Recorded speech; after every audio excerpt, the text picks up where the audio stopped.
Henderson, isn't he that bloke that came from Oxford? Luke Henderson, didn't he win some smart Geelong Research Prize? Luke Henderson, isn't he our research team leader?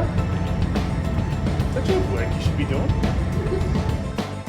I left Oxford in 2008 after doing my PhD up in Brisbane, and I came to Deakin as an Alfred Deakin postdoctoral fellow. So since arriving at Deakin, I've had a lot of experiences which have all been very positive. In 2009 I was very lucky to win the Geelong Researcher of the Year award with Fred Pfeffer and on some work on antibiotics. And since that time I've been able to win a few prestigious grants and get my own research up and going, so it's been a good couple of years so far.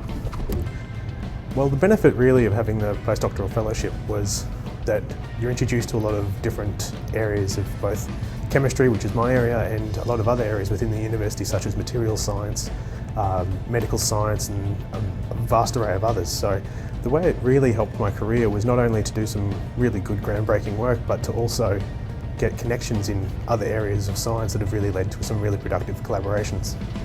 Well, it is the challenge to make new molecules, and also the way to design molecules so they do what you want or behave how you desire them to. So there's an elegance to it, I think, to write down on a piece of paper this molecule I want to make, to then actually make it in a laboratory and have it behave the way you predicted, or probably more interesting, the ways that it didn't intend to be predicted to behave. So we do a lot of good work like that, and often the unexpected results are the best, so they lead to new projects and so on. So it's been that's kind of what continually drives me, I think, is those diamonds in the rough that you find and spur on new investigations. I came onto that project. It was designed by Fred Pfeffer, and he looked at some already occurring natural products and naturally occurring antibiotics, and we came up with a molecular scaffold that mimicked the way that the natural compounds were antibiotics. So it's literally a physical thing. So we designed a molecule that should behave a certain way, and in doing so we were very lucky that very quickly we were able to yield some good results, and we found some quite active compounds that were able to inhibit the growth of several gram-negative bacteria.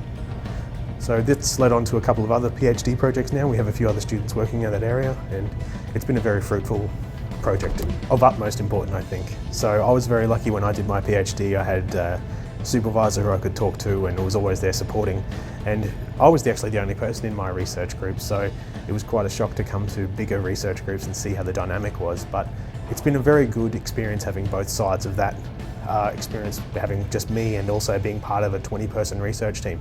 So you can really look at your experiences and draw on a happy medium. So I think being someone who supports but still at the same time knows how to get work done is very good, and part of that is choosing the right team but also motivating the right way. So they're a very good team. I'm very lucky, I guess, so yeah, I'm really happy with them. So the team consists of Jennifer Squire, who's working on the breast cancer work, and she recently came runner-up in the 3-minute thesis competition at Deakin. We're very happy about that. Lyndon Savinas, who's working on the carbon fibre project, and she was one of the 6 AFRIC PhD scholarship awardees and working very hard. We have Jared Altamari, who's an honours student looking to continue on, and he's working on gold nanoparticle synthesis and prostate cancer therapy. And Josh Delaney is a bit of a mystery in the lab.